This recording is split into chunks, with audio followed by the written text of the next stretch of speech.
Crystal hot sauce is the very best Louisiana hot sauce. It's the hot sauce that's on all the tables in the homes of the neighborhoods and in the neighborhood cafes.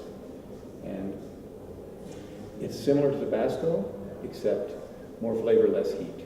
When I started coming to Rascal Cafe, I would bring it with me occasionally, and I asked them once if I could donate a bottle of it, and they said, well, we'll see. I gave them the bottle. 2 or 3 months later, they gave me the bottle back and said, we can't do it. It's not on the list. Corporate doesn't approve it, something, I don't know. And so one time when I brought it in after that, I forgot it and left it here. And when I came back the next day, they had just put it with the rest of the hot sauce. And I thought, well, why did I even ask in the first place? So I just started bringing it, and every time it would run out, I'd replace it. One day when I was coming in, Derek at the cashier said, Mark, I take it that Louisiana hot sauce that seems to be here all the time, that's from you, right? And I thought, oh, I'm in trouble. They're going to tell me you can't do this, against the rules. And then, but the next thing he said was, well, that actually is the best hot sauce, isn't it? So from that point coming forward, I guess you'd say I'm the unofficial self-appointed purveyor, as it were, of Louisiana hot sauce to Rascal Cafe.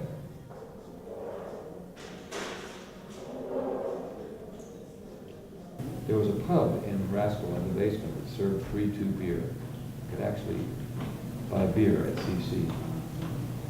And the drinking age was 18, so 3-2 beer.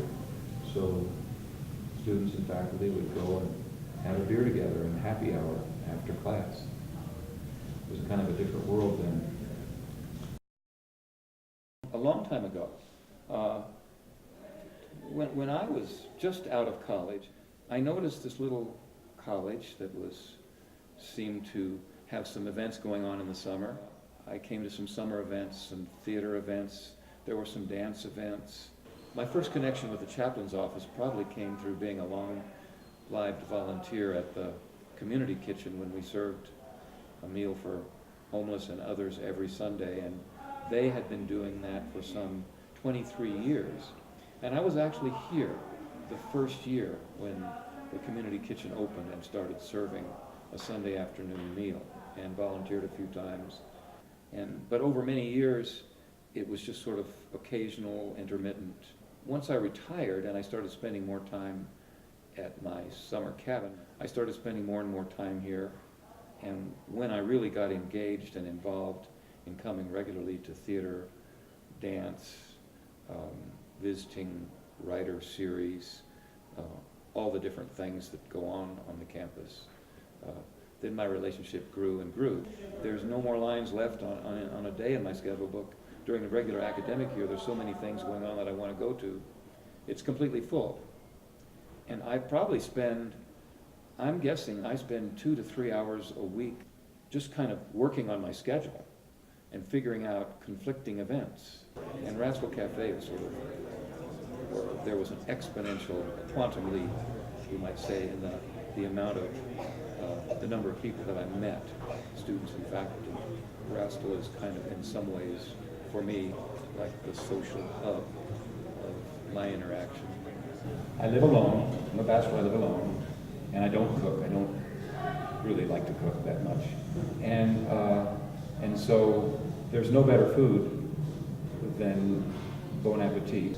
I enjoy so much the conversation at the table. I sit with faculty at lunch, sometimes students. It's my niche. It's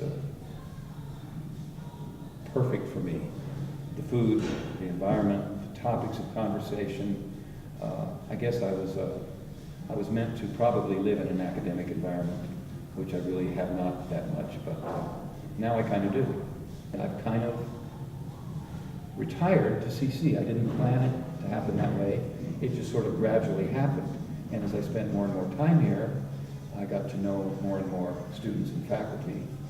And now it's been, I think, the third year for me that I have been at a commencement where students were graduating that I met them In some cases, their very first day of class at the all-campus picnic.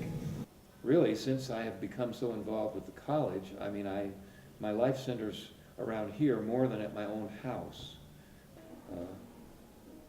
I've spent so much time here and been such a long-lived presence on the campus that Advancement Development actually issued me a gold card that says visitor on it, so I have a sort of a semi-official status as possibly the only permanent visitor on the campus. Stand still for like 3 seconds. So 1, 2, 3. Do you want to look at it? Sure.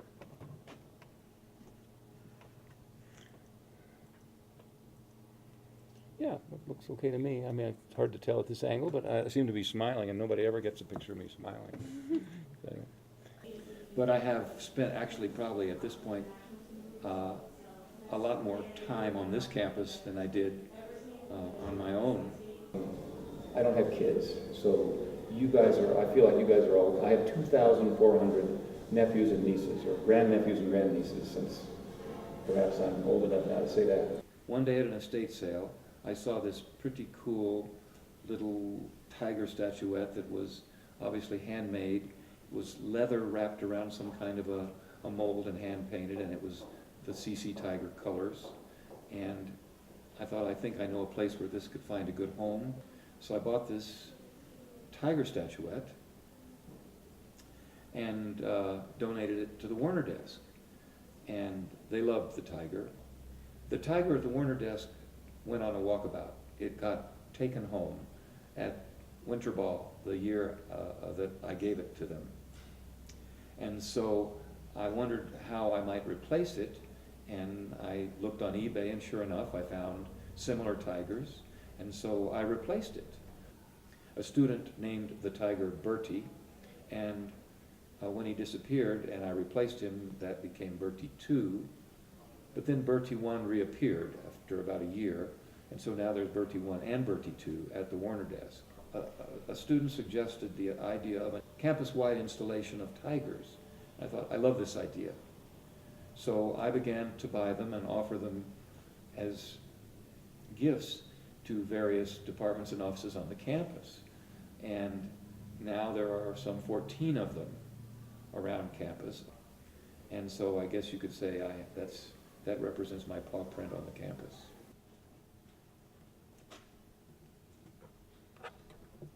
If I could say to the faculty, the staff, the students, the administration of Colorado College, in 2 words, thank you.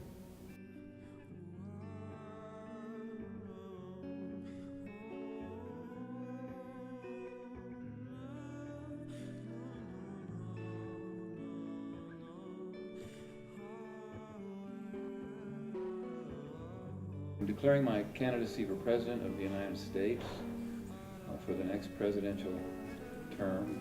I will be running on the Socialist Solipsist ticket. I'm a social solipsist. And